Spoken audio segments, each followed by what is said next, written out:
अस्सलाम वालेकुम। मेरा नाम प्रोफेसर शमसा रिजवान है और मैं पीएएफ हॉस्पिटल में गायनाकोलॉजिस्ट और मेडिकल डायरेक्टर हूँ। कोरोना के हवाले से हम आम लोगों को कुछ मालूमात फ़राहम करना चाह रहे हैं। उसी सिलसिले में हामला औरतों के लिए क्या एहतियात ज़रूरी हैं। कुछ लोगों के सवाल हैं कि क्या कोरोना से बच्चे को कोई नुकसान हो सकता है या नहीं हो सकता। इन सारी बातों का जवाब देने के लिए मैं थोड़ी सी आपसे बात करूंगी। सबसे पहले तो ये कि जो जनरल गाइडलाइंस हैं सब लोगों के लिए, जैसे कि सोशल डिस्टेंसिंग है कि आप दूसरों से मिलना जुलना कम कर दें, मास्क का इस्तेमाल करें, ये सारी चीज़ें तो प्रेग्नेंट औरतों को भी उसी तरह से करनी है।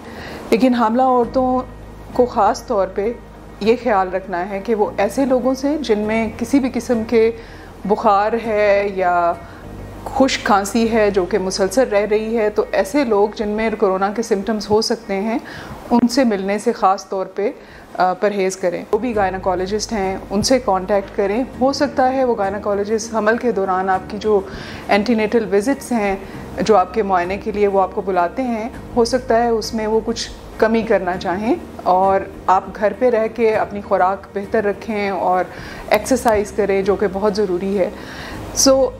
लेकिन अगर आप हॉस्पिटल आते हैं अब एंटीनेटल केयर के लिए तो दो बातों का ख्याल बहुत ज़रूरी है। एक तो ये कि जब भी आप आएँ तो अपनी हिफाजत के लिए भी और दूसरी ख़वातीन और उनके बच्चों की हिफाजत के लिए मास्क का इस्तेमाल ज़रूर करें। बहुत सारी सर्विसेज इस तरह की अब अवेलेबल हैं कि एंटीनेटल केयर टेलीफोन पे प्रोवाइड हो सकती है उन लोगों के लिए जो कि ख़ास तौर पे लो रिस्क पे हैं। तो अपने वालिद से आप टेलीफ़ोन के ज़रिए या टेलीमेडिसिन के ज़रिए उनसे बात कर सकते हैं और उसमें वो आपको मुख्तलिफ़ किस्म की जो एडवाइस चाहिए होगी ऐसे सिम्टम्स के लिए जो मामूली हैं वो आपको बता सकते हैं। ये एहतियात इस सिलसिले में ज़रूरी है। अपनी जो अद्वियात हैं जैसे आयरन है या कैल्शियम की गोलियाँ आप इस्तेमाल कर रही हैं तो वो ज़रूर आप इस्तेमाल करती रहें।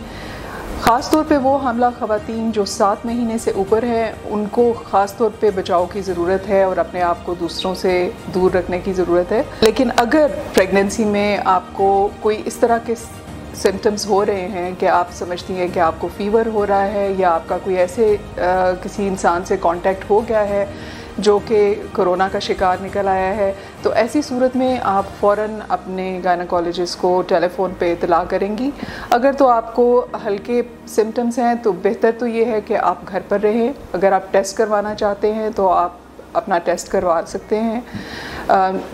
लेकिन अगर कोई ज़्यादा सिम्टम्स नहीं हैं तो आप घर में रहेंगी और जब तक कोई तबीयत ज़्यादा ख़राब हो तो फिर आप हॉस्पिटल आएँ। लेकिन हॉस्पिटल आने से पहले आपको अपने गायनाकोलॉजिस्ट को इन्फॉर्म करना है ताकि वो मुनासिब इंतज़ामात कर सकें। दूसरा ये कि जब भी आप आएंगी आपने मास्क ज़रूर पहनना है अस्पताल आने से पहले। एक और बात बड़ी ज़रूरी है कि आमतौर पे जब लोग एंटीनेटल केयर के लिए हॉस्पिटल में आते हैं तो अपने साथ बहुत बच्चे या अपनी बूढ़ी सास या माँ को साथ लाते हैं जो कि उनके लिए बहुत ख़तरनाक है क्योंकि अस्पताल में हर तरह के मरीज़ होते हैं। इसलिए बेहतर है अपने लिए भी और उन लोगों के लिए जो आपके इर्द गिर्द हैं उनकी हिफाजत के लिए और बाकी हमला ख़वातीन की हिफाजत के लिए कि कम से कम लोग आपके साथ अगर कोई भी ना हो तो बेहतर है। फ़र्ज़ करें किसी को कोरोना हो जाता है और उनको हॉस्पिटल आना पड़ता है तो डिलीवरी सर्विसेज प्रोवाइड हो रही हैं।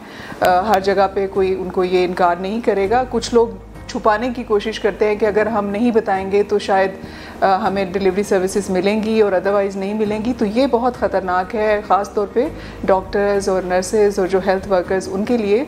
आपको बता दें, उसमें कोई हरज नहीं है। आपका उसी तरह से एंटीनेटल केयर होगी और आपकी डिलीवरी होगी जैसे दूसरे लोगों की होती है। जो एक सवाल बच्चों के बारे में है कि जो बच्चा है उसको अगर कोरोना इन्फेक्शन हुई है तो उसको कोई नुकसान हो सकता है। जी, क्योंकि अभी बहुत लिमिटेड डेटा अवेलेबल है, लेकिन जो डेटा अवेलेबल है वो यही कहता है कि बच्चों में भी इन्फेक्शन ट्रांसफ़र हो सकती है और कुछ बच्चे जो है उनको हो सकता है नियोनेटल इंटेंसिव केयर की ज़रूरत भी पड़े, वक्त से पहले पैदाइश की सूरत भी हो सकती है। कोई भी ऐसा मसला हो तो आप अपने हेल्थ केयर प्रोवाइडर से ज़रूर मिलें। एक और इम्पॉर्टेंट चीज़ जो लोग पूछते हैं वो ये है कि अगर मुझे कोरोना वायरस हुआ और अब मैं बच्चे को दूध पिला सकूंगी या नहीं पिला सकूंगी। सो बच्चे को दूध पिलाने में बिल्कुल कोई हर्ज नहीं है और एविडेंस यही बताता है कि उससे बच्चे को कोई नुकसान नहीं है, दूध पिलाने का हमेशा फ़ायदा है। उम्मीद है कि आप सब लोग हिफाजत से रहेंगे और आपका हमल और आपकी डिलीवरी आराम से और हिफाजत से होगी। शुक्रिया।